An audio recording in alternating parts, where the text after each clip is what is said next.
Bismillahirrahmanirrahim.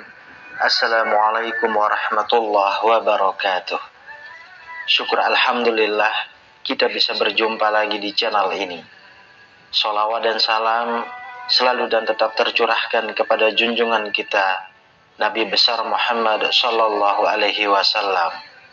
Allahumma sholli ala sayyidina Muhammad wa ala ali sayyidina Muhammad. Harapan dan doa saya semoga saudaraku semuanya selalu diberikan kesehatan, dilapangkan rezekinya, diampuni dosa-dosanya, dan dipanjangkan umurnya. Amin ya rabbal alamin. Sahabat beriman yang dirahmati Allah, ada 15 tanda atau ciri orang yang didoakan oleh malaikat, dan sungguh beruntung bagi orang yang memiliki salah satu tanda tersebut. Karena menurut ulama, para guru kita, malaikat adalah makhluk yang suci sehingga doanya mustajab. Salah satu doa dari para malaikat yang terkenal adalah yang diabadikan dalam Al-Quran surah Al-Ahzab ayat 43. Dialah yang memberi rahmat kepadamu, dan malaikatnya memohonkan ampunan untukmu, supaya dia mengeluarkan kamu dari kegelapan kepada cahaya yang terang. Dan dia maha penyayang kepada orang-orang yang beriman. Doa dari para malaikat ini ditujukan untuk orang-orang yang taat dan patuh menjalankan perintah Allah. Sehingga dengan doa mereka, maka doa-doa dari hambanya yang soleh tersebut lebih mudah diijabah oleh Allah Ta'ala. Lantas, apakah ada tanda-tanda atau ciri-ciri orang yang didoakan oleh para malaikat tersebut? Sahabat beriman, berikut ini 15 tanda-tanda atau ciri-ciri orang yang didoakan oleh malaikat. Yang pertama adalah orang yang tidur dalam keadaan bersuci. Hal ini berdasarkan hadis dari Imam Ibnu Hibban yang meriwayatkan dari Abdullah bin Umar radhiyallahu anhu bahwasanya Rasulullah sallallahu alaihi wasallam bersabda, barang siapa yang tidur dalam keadaan bersuci, maka malaikat akan bersamanya di dalam pakaiannya. Dia tidak akan bangun hingga malaikat berdoa, ya Allah, ampunilah hambamu si fulan, karena tidur dalam keadaan suci. Jadi, agar kita ketika sedang tidur pun didoakan oleh para malaikat, sebaiknya kita berwudu dulu sebelum tidur. Kemudian yang kedua, orang yang sedang duduk menunggu waktu sholat. Dasar dari ciri yang kedua ini adalah sebuah hadis dari Imam Muslim yang meriwayatkan dari Abu Hurairah radhiyallahu anhu. Rasulullah sallallahu alaihi wasallam bersabda, tidaklah salah seorang di antara kalian yang duduk menunggu sholat selama ia berada dalam keadaan suci, kecuali para malaikat akan mendoakannya, ya Allah, ampunilah ia, ya Allah, sayangilah ia. Untuk mendapatkan doa ini, sebaiknya kita datang beberapa saat terlebih dahulu ke masjid sebelum azan memanggil untuk duduk menunggu waktu sholat tiba. Ciri yang ketiga, orang yang berada di shaf terdepan ketika sholat berjamaah. Hal ini dikatakan Rasulullah Shallallahu Alaihi Wasallam dalam salah satu hadis yang diriwayatkan oleh Imam Abu Daud dan Ibnu Huzaimah dari Bara' bin Ajib radhiyallahu anhu, bahwa Rasulullah Shallallahu Alaihi Wasallam bersabda, sesungguhnya Allah dan para malaikatnya bersolawat kepada orang-orang yang berada pada shaf-shaf terdepan. Sahabat beriman, jadi hendaklah kita bergegas datang ke masjid di awal waktu, sehingga bisa mengisi shaf terdepan ketika sholat berjamaah, baik yang 5 waktu ataupun ketika sedang sholat Jumat. Ciri yang keempat, orang-orang yang menyambung shaf pada sholat berjamaah. Maksudnya adalah seseorang yang tidak membiarkan sebuah kekosongan di dalam shaf. Hal ini berdasarkan hadis yang diriwayatkan oleh Ibnu Majah yang meriwayatkan dari Aisyah radhiyallahu anha bahwa Rasulullah sallallahu alaihi wasallam bersabda, sesungguhnya Allah dan para malaikatnya selalu mendoakan orang-orang yang menjambung shaf-shaf di dalam sholat. Siapa saja yang mengisi bagian shaf yang lowong akan diangkat derajatnya oleh Allah 1 tingkat. Kemudian yang kelima, orang yang mengucapkan amin ketika imam selesai membaca surah Al-Fatihah. Orang yang mengucapkan amin bersamaan dengan ucapan malaikat mendapat keutamaan sebagaimana diterangkan dalam hadis berikut ini. Dari Abu Hurairah radhiyallahu anhu, dari Nabi Muhammad sallallahu alaihi wasallam bersabda, apabila imam mengucapkan amin, maka ucapkan amin, karena para malaikat pun ikut mengaminkan. Maka siapa yang bacaan aminnya bertepatan dengan bacaan malaikat, akan diampuni dosa-dosanya yang telah lalu. Hadis riwayat Bukhari. Kemudian ciri yang keenam, orang yang duduk berdiam diri di tempat sholatnya setelah melakukan sholat. Dari Abu Abdurrahman ia berkata, aku mendengar Ali berkata, Rasulullah Shallallahu Alaihi Wasallam bersabda, sesungguhnya jika seorang hamba duduk di masjid setelah melaksanakan sholat, maka para malaikat akan bersolawat untuknya, dan solawat mereka kepadanya adalah dengan berkata, ya Allah ampunilah ia, ya Allah sayangilah ia. Jika ia duduk untuk menunggu sholat, maka para malaikat akan bersolawat kepadanya. Solawat mereka kepadanya adalah dengan berdoa, ya Allah ampunilah ia, ya Allah sayangilah ia. Hadis riwayat Imam Ahmad. Berdasarkan hadis ini, jika sewaktu-waktu kita memang sedang luang, sebaiknya tidak tergesa-gesa untuk meninggalkan tempat sholat, agar didoakan oleh para malaikat. Ciri yang ketujuh adalah orang yang sholat berjamaah di waktu subuh dan asar. Mereka yang rajin sholat berjamaah, terutama di waktu subuh dan asar, juga termasuk ke dalam golongan orang yang didoakan oleh malaikat.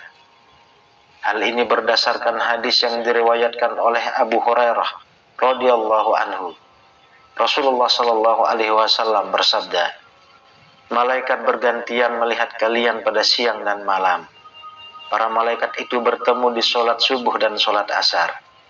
Kemudian yang bermalam dengan kalian naik ke langit dan ditanya oleh Rabb mereka. Dan dia lebih tahu keadaan hamba-hambanya. Bagaimana kondisi hamba-hambaku ketika kalian tinggalkan? Para malaikat menjawab, kami meninggalkan mereka dalam keadaan sholat, dan kami mendatangi mereka dalam keadaan sholat. Hadis riwayat Bukhari dan Muslim. Dalam riwayat lain disebutkan, ketika Allah bertanya kepada mereka, bagaimana kalian meninggalkan hambaku?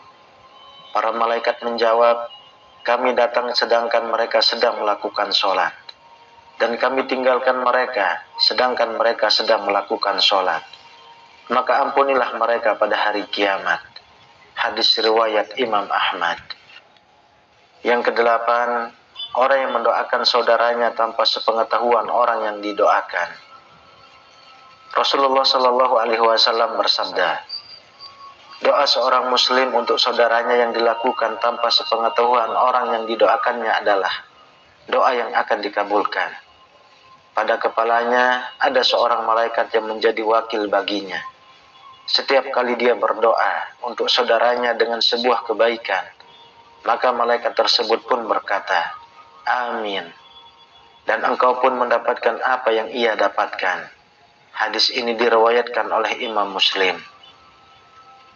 Jika kita ingin didoakan oleh malaikat, banyak-banyaklah mendoakan saudaranya ataupun orang dekatnya dengan diam-diam tanpa perlu menceritakannya. Perbuatan ini insya Allah akan mengundang doa dari para malaikat. Kemudian yang kesembilan, orang-orang yang bersedekah di pagi hari.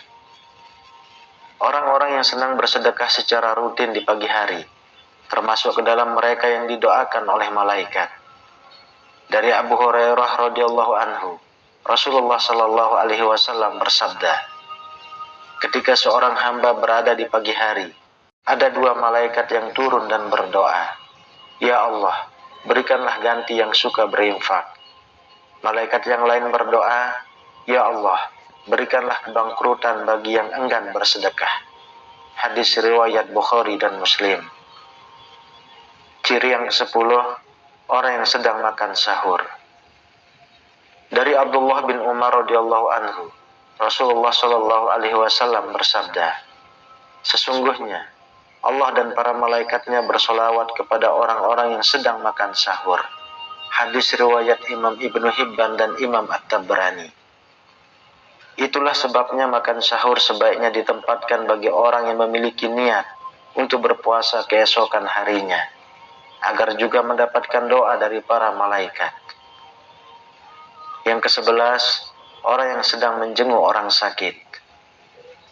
Menjenguk orang yang sedang sakit adalah salah satu perbuatan mulia yang dianjurkan oleh agama kita. Bahkan para malaikat pun menyukai orang yang melakukan hal ini sampai mendoakannya. Hal ini sebagaimana yang disampaikan dalam sebuah hadis yang diriwayatkan oleh Imam Ali bin Abi Thalib, bahwa Rasulullah Shallallahu Alaihi Wasallam bersabda, tidaklah seorang mukmin menjenguk saudaranya kecuali Allah akan mengutus 70.000 malaikat untuknya yang akan bersolawat kepadanya di waktu siang kapan saja hingga sore, dan di waktu malam kapan saja hingga subuh. Hadis riwayat Ahmad. Kemudian yang ke-12, orang yang sedang mengajarkan kebaikan kepada orang lain.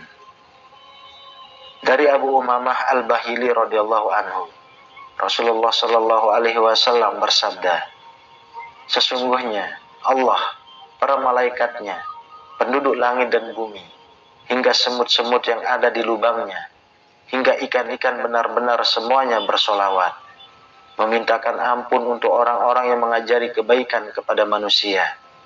Hadis riwayat Tirmizi. Maka jika ada sedikit ilmu kepada kita, jangan enggan untuk berbagi kepada mereka yang belum paham atau mengerti, karena bisa jadi sebab perbuatan itu para malaikat pun berdoa untuk kita. Yang ke-13, orang yang bersolawat kepada Nabi Muhammad Sallallahu Alaihi Wasallam. Orang yang bersolawat kepada Nabi Sallallahu Alaihi Wasallam termasuk mereka yang didoakan malaikat. Imam Ahmad dari Abdullah bin Amr radhiyallahu anhu, ia berkata, barang siapa yang bersolawat kepada Rasulullah Sallallahu Alaihi Wasallam sekali saja, maka Allah dan para malaikatnya akan bersolawat kepadanya sebanyak 70 solawat. Maka sedikitkanlah atau perbanyaklah seorang hamba dalam membacanya. Lalu yang ke-14, orang yang bersiwak ketika hendak sholat dan membaca Al-Quran. Bersiwak selain bermanfaat untuk membersihkan gigi dan mulut, juga mendatangkan keridhaan Allah. Para malaikat juga menyukai mereka yang bersiwak. Dari Imam Ali bin Abi Thalib radhiyallahu anhu, Rasulullah Shallallahu Alaihi Wasallam bersabda, seorang hamba apabila bersiwak kemudian berdiri sholat, maka ada malaikat berdiri di belakangnya dan mendekat sampai meletakkan mulutnya di atas mulut hamba itu, sehingga tidaklah dia membaca satu ayat pun kecuali berada di rongga malaikat. Maka sucikanlah mulut kalian untuk membaca Al-Quran. Kemudian ciri atau tanda yang ke-15, orang yang menghatamkan Al-Quran. Para malaikat juga mendoakan orang yang menghatamkan Al-Quran. Hal ini dikuatkan oleh sebuah hadis yang diriwayatkan oleh Ad-Dailami. Rasulullah Shallallahu Alaihi Wasallam bersabda, ketika seorang hamba membaca Al-Quran pada waktu hatamannya, ada 60.000 malaikat yang ikut membacakan sholawat atau mendoakan hamba tersebut. Dalam riwayat lain disebutkan, barang siapa yang menghatamkan Al-Quran di pagi hari, maka para malaikat semuanya membaca sholawat atau mendoakan orang tersebut sampai sore hari. Dan barang siapa yang menghatamkan Al-Quran di sore hari, maka para malaikat semuanya membaca sholawat atau mendoakan orang tersebut sampai pagi hari. Hadis riwayat Abu Nuaim. Sahabat beriman yang dirahmati Allah, itulah penjelasan 15 tanda-tanda atau ciri-ciri orang yang akan didoakan oleh para malaikat. Semoga kita termasuk salah satu di dalamnya. Amin ya rabbal alamin. Wallahu a'lam bishawab. Demikian yang bisa saya bagikan. Semoga bermanfaat untuk kita semua. Assalamualaikum warahmatullahi wabarakatuh.